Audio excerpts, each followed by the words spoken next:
I'm in high school, a 14-year-old freshman, and this is the scariest thing that's ever happened to me. It was a normal day, just like any other. I was in history class, staring at the clock and wishing the minutes would move faster.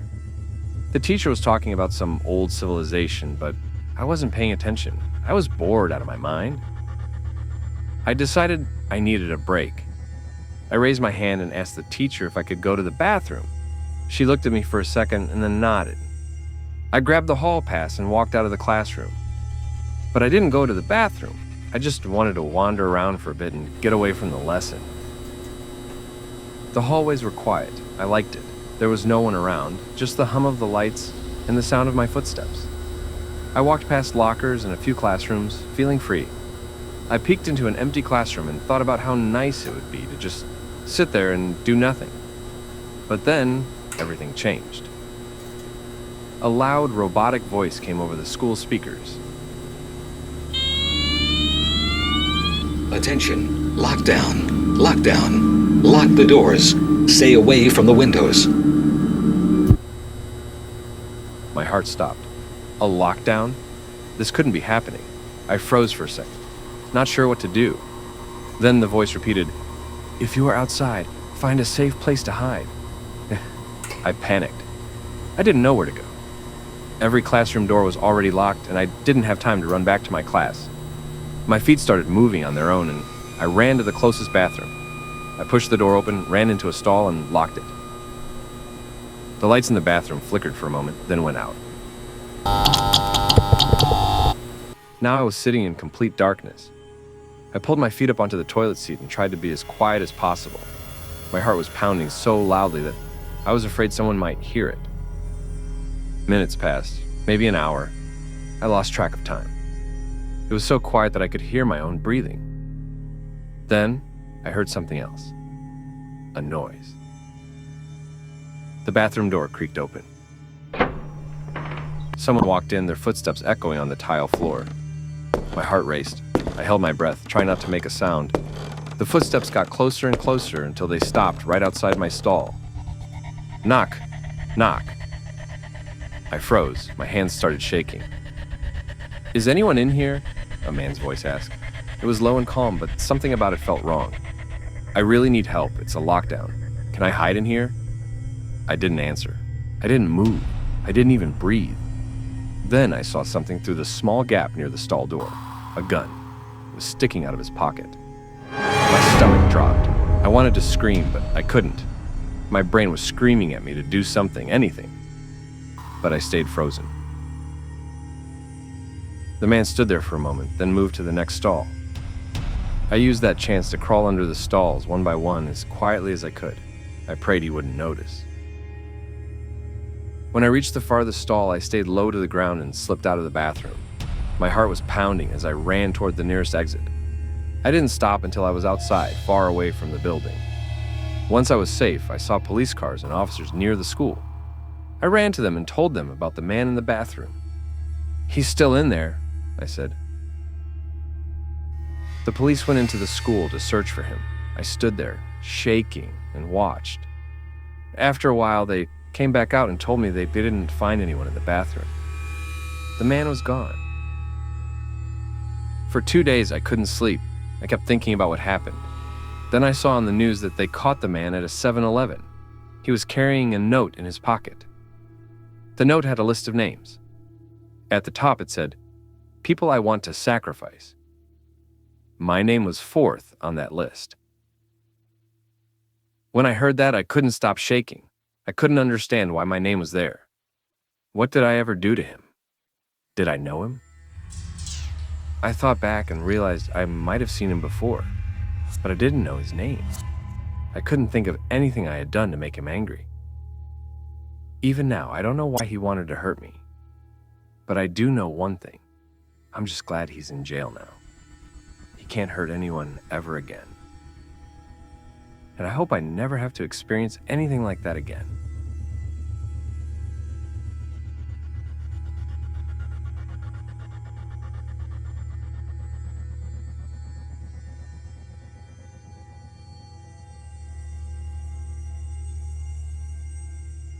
It all started one Friday night.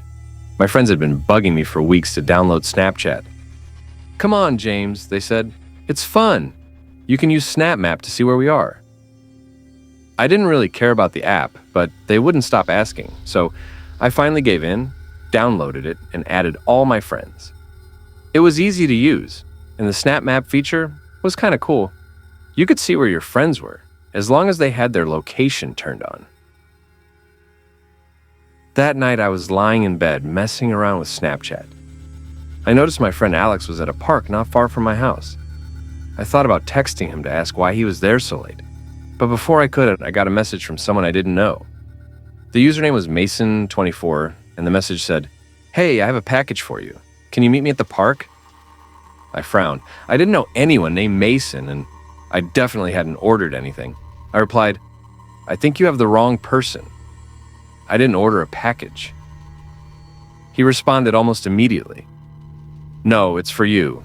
I just can't bring it to your house. Meet me at the park, and I'll explain." I felt uneasy. Why couldn't he just drop it off at my door if it was for me? I asked him again, "What's in the package?" All he said was, "You'll see when you get here." Most people would have ignored this, but I was curious. I didn't tell my parents because I figured they'd freak out. Instead, I climbed out my window, threw on a hoodie, and walked to the park. It was cold and quiet outside. As I got closer to the park, I started to feel nervous. What was I even doing? Meeting a stranger in the middle of the night because of a Snapchat message? When I reached the park, it was almost empty. The streetlights barely lit the area, and shadows stretched across the ground. Then I saw him. A man in a black hoodie was sitting on a bench under one of the lights. I walked up slowly and asked, "Are you Mason?" He nodded and looked up at me. His face was pale, and his eyes looked off. Something about him made me feel uncomfortable. "Where's the package?" I asked. He didn't answer right away. Instead, he stood up, and that's when I saw it. There was a knife sticking out of his pocket. My heart started pounding. I took a step back and said, "I think you've got the wrong person." He didn't respond. He just started walking toward me. I panicked and turned around, breaking into a full sprint. I could hear his footsteps behind me, fast and heavy. "Stop!" he yelled. "Come back here." There was no way I was stopping. I ran as fast as I could, weaving through the park's paths and trying to lose him. My lungs were burning and my legs felt like they were going to give out, but I kept going. Eventually, I glanced back and saw that he wasn't there anymore. I didn't know if I'd lost him or if he was hiding somewhere, waiting for me to let my guard down. I pulled out my phone and opened Google Maps. My hands were shaking so badly that I could barely type in my home address. As soon as I got the directions, I followed them and didn't stop running until I was back home. When I climbed back through my window, I locked it and collapsed onto my bed. I was gasping for air and shaking all over. I didn't sleep that night. Every time I closed my eyes, I saw the man's face and the knife in his pocket. The next day, I deleted Snapchat. I never used it again. To this day, I don't know who Mason was, why he messaged me, or what he really wanted. All I know is that I'm lucky I got away. And if I had to give anyone advice, it would be this: never trust a stranger online, no matter how harmless they seem.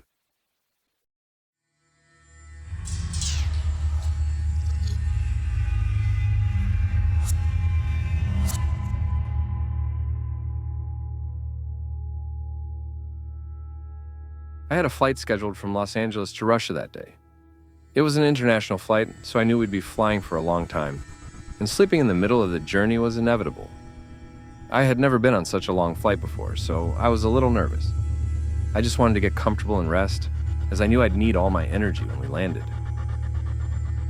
The flight was a packed one, but I managed to find my seat next to a guy, a middle-aged man who looked unremarkable at first glance. He had dark, curly hair and wore a faded jacket. We exchanged polite hellos, and I got settled by the window. He sat down beside me, his seatbelt clicking into place. I pulled out my headphones, planning to zone out during the flight, maybe listen to some music or watch a movie. But then something started to feel off. The man next to me, Simon, kept glancing over at me. It wasn't subtle. At first I thought it was just my imagination. Maybe he was just looking around.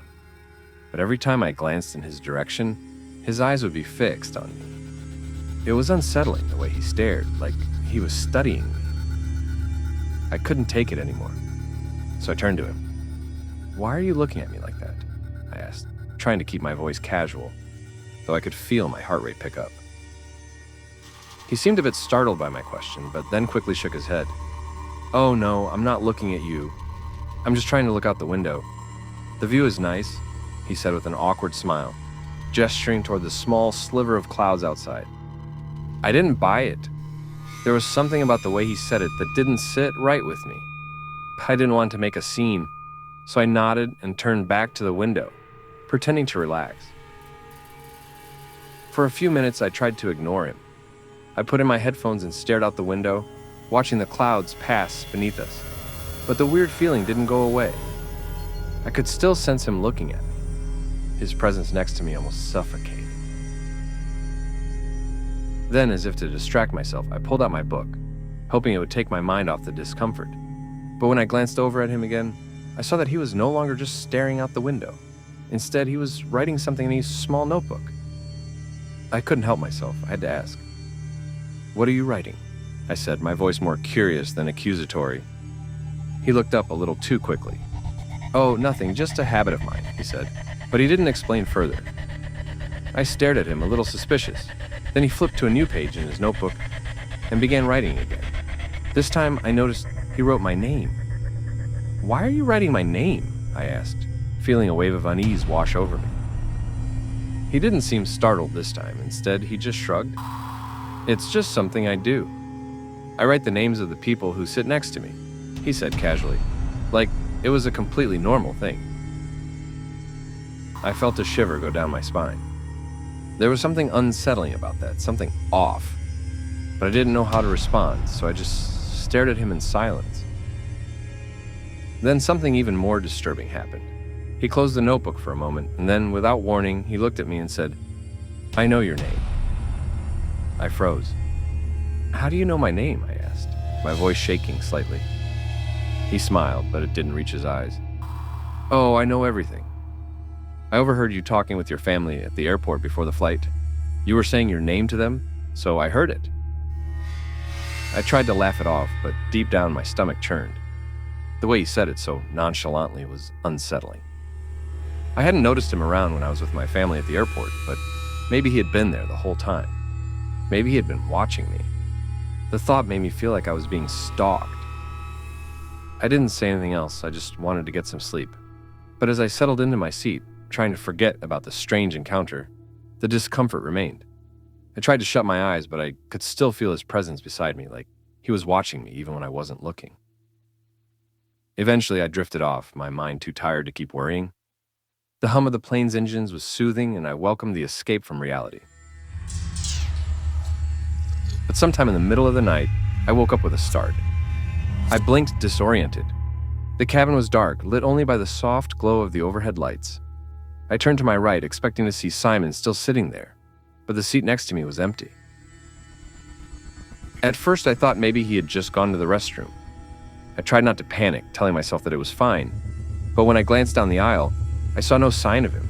No luggage, no coat, nothing. He was just gone. I tried to shake it off, thinking maybe he'd moved to another seat, but that didn't make sense.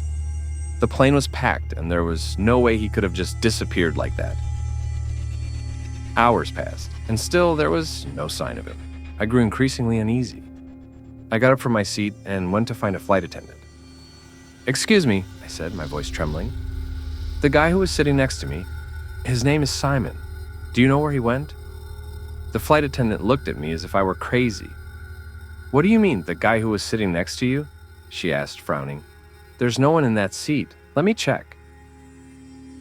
She pulled out her tablet and began looking through the flight records. After a few moments, she turned back to me, her face pale. "There is no record of anyone sitting next to you." I couldn't believe it. "What do you mean?" "There was definitely someone.